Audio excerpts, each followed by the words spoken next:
Hello दोस्तों, मेरा नाम है शुभम और आज मैं लेके आया हूँ बायोमॉलिक्यूल्स का पार्ट 4 जिसमें हम लोग न्यूक्लिक एसिड कवर करेंगे। तो आइए शुरू करते हैं।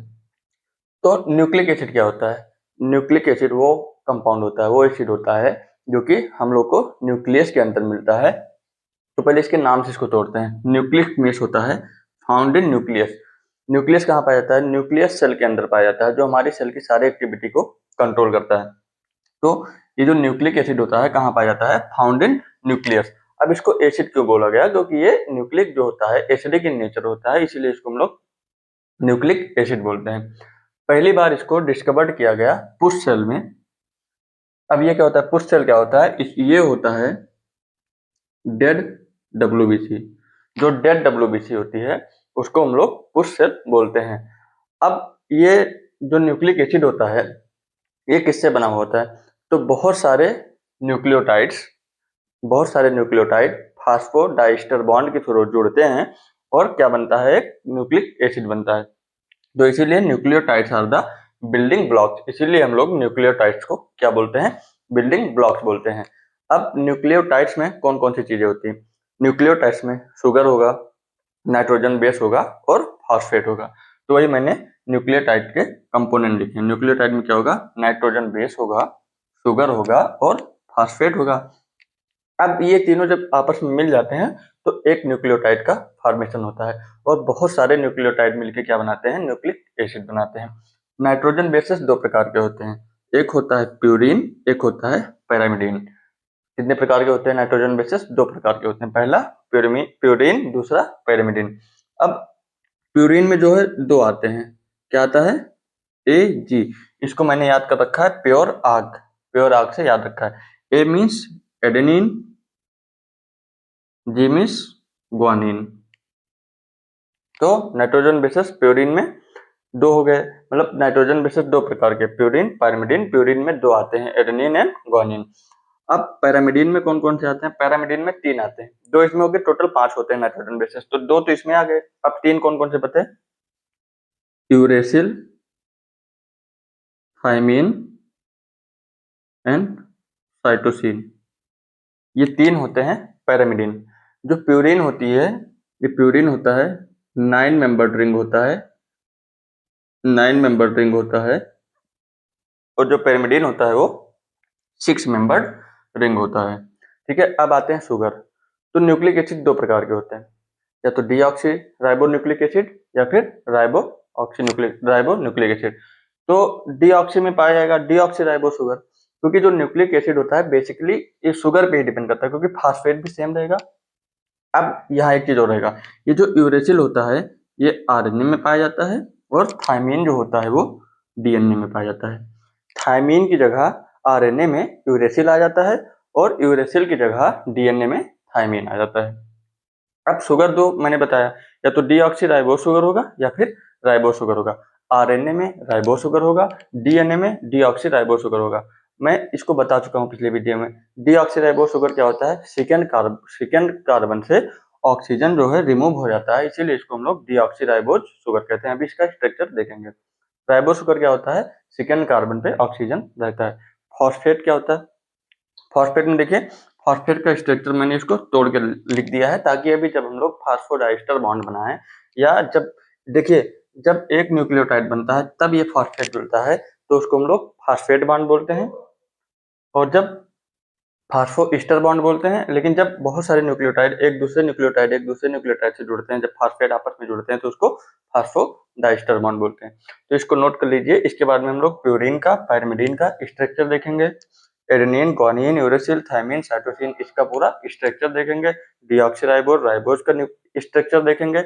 इसके बाद में इसको हम लोग पूरा एक न्यूक्लियोटाइड बनाएंगे, कैसे बनता है, कहाँ पे क्या ऐड होता है, कैसे कौन सा बॉन्ड बनता है वो देखेंगे। तो इसको नोट कर लीजिए।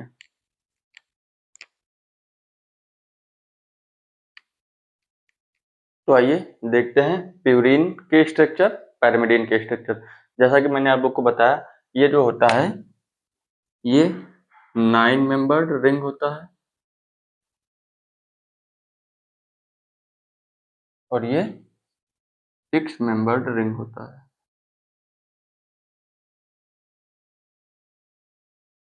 अब मैंने बताया प्यूरिन में दो आते हैं, एडेनिन एंड ग्वानिन।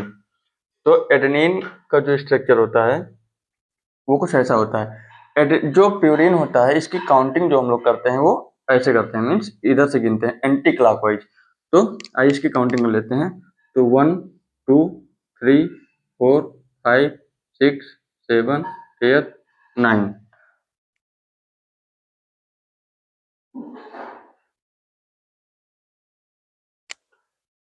नहीं, इसकी काउंटिंग ऐसे नहीं करेंगे, पहले एक रिंग का पूरा काउंटिंग करेंगे ना। 1 2 3 4 5 6 7 8 9। देखिए कैसा है, 9 मेंबर रिंग है। इसमें जो है 6 कार्बन पे क्या आ जाता है, NH3 ग्रुप आ जाता है। इसी को हम लोग क्या बोलते हैं, एडेनिन बोलते हैं। इस पे देखिए 1 2 3 4 5 6 7 8 9। इस पे जो है सेकेंड कार्बन पे NH2 ग्रुप आ जाता है और 6 कार्बन पे डबल बॉन्ड O आ जाता है। तो यह क्या हो गया, ग्वानिन हो गया। अब हम लोगों ने प्यूरिन में एडेनिन का स्ट्रक्चर और ग्वानिन का स्ट्रक्चर देख लिया। एडेनिन में क्या होता है, 6 कार्बन पे NH3 ग्रुप आ जाता है और ग्वानिन में क्या होता है, सेकेंड कार्बन पे NH2 ग्रुप और 6 कार्बन पे डबल बॉन्ड O आ जाता है।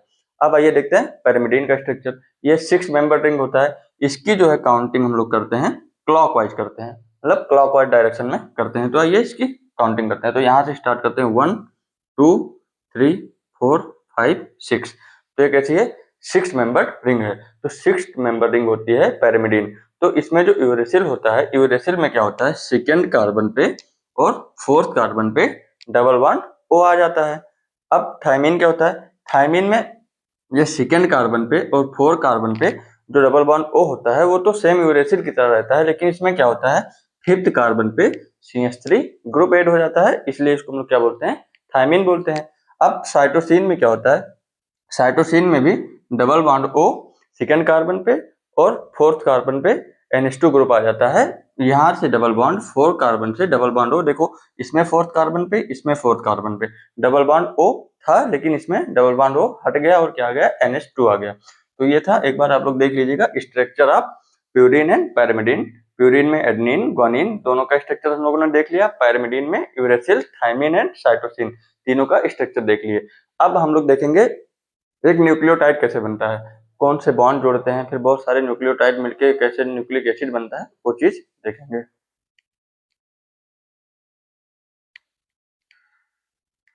तो आइए देखते हैं शुगर का स्ट्रक्चर। जैसे कि मैंने बताया शुगर दो प्रकार के होते हैं न्यूक्लिक एसिड में, एक डी ऑक्सीराइबो शुगर जो कि किसमें पाया जाता है, DNA में पाया जाता है, और एक राइबो शुगर जो कि RNA में पाया जाता है। अब डीऑक्सी का मतलब क्या होता है, डीऑक्सीजनेशन हो जाता है, मीन्स यहाँ पे जो होता है वो सेकेंड कार्बन पे, यहाँ पे जो है सेकेंड कार्बन पे ये ऑक्सीजन है ये रिमूव हो जाता है, इसीलिए इसको हम लोग बोलते हैं डीऑक्सी राइबो शुगर। और यहाँ पे जो है सेकेंड कार्बन पे OH ग्रुप रहता है, इसीलिए इसको हम लोग राइबोज शुगर बोलते हैं। अब ये तो हम लोगों ने देख लिया, शुगर देख लिया, प्यूरिन का स्ट्रक्चर देख लिया, पैरिमिडीन का स्ट्रक्चर देख लिया, फॉस्फेट बॉन्ड फॉस्फेट देख लिया कि फॉस्फेट का स्ट्रक्चर कैसे होता है, ये P double bond O OH OH OH, ये फॉस्फेट हो गया हम लोग का। अब हम लोग देखेंगे एक न्यूक्लियोटाइड कैसे बनता है, कैसे जुड़ता है, तो इसको लिख लीजिए आप लोग। तो आइए देखते हैं न्यूक्लियोटाइड कैसे बनता है। तो यहाँ पे मैंने डीऑक्सी राइबोज शुगर ले लिया। अब यहाँ पे जो है फर्स्ट कार्बन पे, ये फर्स्ट कार्बन है, फर्स्ट कार्बन पे OH ग्रुप रिमूव हो जाता है और एक बॉन्ड बन जाता है ग्लाइकोसिडिक बॉन्ड। ग्लाइकोसिडिक बॉन्ड के थ्रू ये नाइट्रोजन बेसेस आके जुड़ जाती हैं। तो एक हो गया शुगर। मैंने बताया जैसे कि न्यूक्लियोटाइड में क्या चाहिए, तीन चीजें, एक होता है sugar plus nitrogen bases plus phosphate, ये तीन चीजें होती हैं तब जाके एक न्यूक्लियोटाइड का फॉर्मेशन होता है। तो यहाँ पे फर्स्ट कार्बन पे तो आके नाइट्रोजन बेसेस जुड़ गया। अब यहाँ पे जो फिफ्थ कार्बन होता है, अब ये किसका स्ट्रक्चर है, ये पूरा जो स्ट्रक्चर है ये डीऑक्सीराइबोज शुगर का स्ट्रक्चर है। तो यहाँ पे जो डीऑक्सीराइबोज शुगर का फिफ्थ कार्बन होता है, इस पे OH ग्रुप जो होता है, इसमें से OH और फॉस्फेट का जो ये फॉस्फेट का जो स्ट्रक्चर होता है, फॉस्फेट में से ये क्या हो जाता है, रिमूव हो जाता है, मतलब यहाँ से वाटर रिमूव हो जाता है। जब वाटर रिमूव हो गया, अब मान लीजिए इसमें से वाटर रिमूव हो गया, अब वाटर रिमूव हो जाता है तो यहाँ पे एक बॉन्ड बनता है। ये देखिए एक ये बॉन्ड बन गया, वाटर निकाल दिया हम लोगों ने। अब वाटर निकाला तो यहाँ पे जो बॉन्ड बना इसको हम लोग बोलते हैं फास्फो ईस्टर बॉन्ड। ये जो होता है ये किसका स्ट्रक्चर होता है? न्यूक्लियोटाइड का स्ट्रक्चर होता है। न्यूक्लियोटाइड ऐसे फॉर्म होता है, शुगर के पहले कार्बन पे नाइट्रोजन बेसिस आके जुड़ जाता है थ्रू द ग्लाइकोसिडिक बॉन्ड, और जो फिफ्थ कार्बन होता है शुगर पे उस पे फॉस्फेट आके जुड़ जाता है और वाटर निकल जाता है और क्या बॉन्ड बनाता है? फास्फो ईस्टर बॉन्ड बनाता है। अब हम लोग देखेंगे न्यूक्लिक एसिड कैसे बनता है। तो न्यूक्लिक एसिड क्या होता है? Building blocks of nucleotide. बहुत सारे न्यूक्लियोटाइड मिलके ही तो बिल्डिंग ब्लॉक बनाते हैं। अब ऐसे इसको लिख लीजिए, फिर आगे बताता हूँ।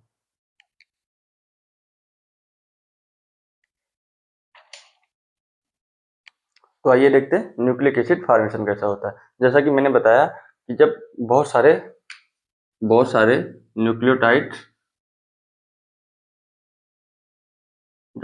न्यूक्लियोटाइड आपस में मिलते हैं तो न्यूक्लिक एसिड का फॉर्मेशन होता है। तो यहाँ पे मैंने दो न्यूक्लियोटाइड्स बनाए, एक ये दूसरा। तो यहाँ पे जब पहली बार फॉस्फेट जुड़ा था, किसी भी शुगर से जाके जब फॉस्फेट जुड़ा था तो कौन सा बॉन्ड बना था? इस बॉन्ड को हम लोग बोलते हैं फास्फो ईस्टर बॉन्ड। इसको बोलते हैं फास्फो ईस्टर बॉन्ड। अब एक न्यूक्लियोटाइड ये हो गया, एक न्यूक्लियोटाइड ये हो गया, ये भी तो आपस में किसी बॉन्ड के थ्रू जुड़ेंगे। तो ये कैसे जुड़ते हैं? यहाँ से निकल जाता है H और फॉस्फेट से OH निकल जाता है, तो ये H2O मीन्स वाटर रिमूव हो जाता है, वाटर निकल जाता है और यहाँ पे एक बॉन्ड बनता है। तो देखिए ये एक दूसरे न्यूक्लियोटाइड के बीच में बना है, बिटवीन द न्यूक्लियोटाइड्स, ये न्यूक्लियोटाइड्स के बीच में है, इसीलिए इस बॉन्ड को हम लोग क्या बोलते हैं? Phosphodiester bond. Phosphodiester bond. तो जब पहली बार शुगर से आके फॉस्फेट जुड़ा था तो फास्फो ईस्टर बॉन्ड बना था, लेकिन जब बहुत सारे न्यूक्लियोटाइड आपस में जुड़ के न्यूक्लिक एसिड बनाए तो क्या बना? फास्फोडाइस्टर बॉन्ड बना, वाटर निकला। और जो नाइट्रोजन बेसेस होते हैं ये किससे जुड़े हुए होते हैं? नाइट्रोजन बेसेस जो होते हैं ग्लाइकोसिडिक बॉन्ड से जुड़े हुए होते हैं। अब ये हम लोगों ने न्यूक्लिक एसिड का फॉर्मेशन देख लिया। न्यूक्लिक एसिड दो प्रकार के होते हैं मैंने बताया, जैसा कि आरएनए, डीएनए। आरएनए में जो होता है राइबोज शुगर पाया जाता है। ये हमने किसका बनाया है? ये कौन सा स्ट्रक्चर मैंने बना दिया? ये डीएनए का स्ट्रक्चर बना दिया, क्योंकि देखिए यहाँ पे ओ नहीं है, सेकंड कार्बन पे ओ नहीं है। अगर ओ होता तो ये राइबोज शुगर होता तो ये आरएनए होता, लेकिन वो नहीं है। तो यहाँ पे क्या हो जाएगा? ये डीऑक्सीराइबोज शुगर हो जाएगा। डीऑक्सीराइबोज शुगर किसमें प्रेजेंट होता है? डीएनए में प्रेजेंट होता है।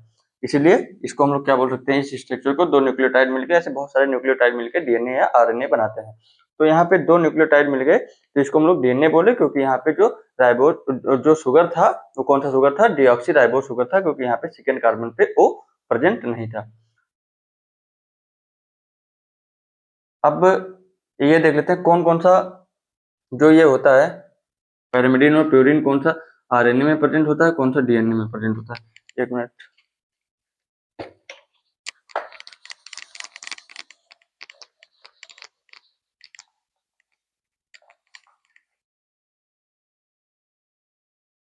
देखिए आरएनए में ए यू जी सी और डीएनए में ए टी जी सी।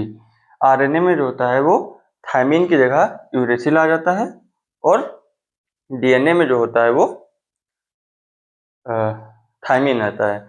अब यहाँ पे जो स्ट्रक्चर बनता है, ए दो हाइड्रोजन बॉन्ड बनाता है थायमिन के साथ में जब न्यूक्लियोटाइड्स आपस में जुड़ते हैं, और जी जो होता है गुआनिसिन साइटोसिन के साथ में तीन हाइड्रोजन बॉन्ड बनाता है, तब जाके ये स्ट्रक्चर बनता है। मतलब जब डीएनए और आरएनए बनता है, जब न्यूक्लियोटाइड फॉर्मेशन होता है तो ऐसे बॉन्ड्स का फॉर्मेशन होता है। तो ये पूरा था न्यूक्लिक एसिड। अब अगला हम लोग देखेंगे लिपिड्स नेक्स्ट पार्ट में। Thank you. वीडियो अच्छी लगे तो लाइक करें।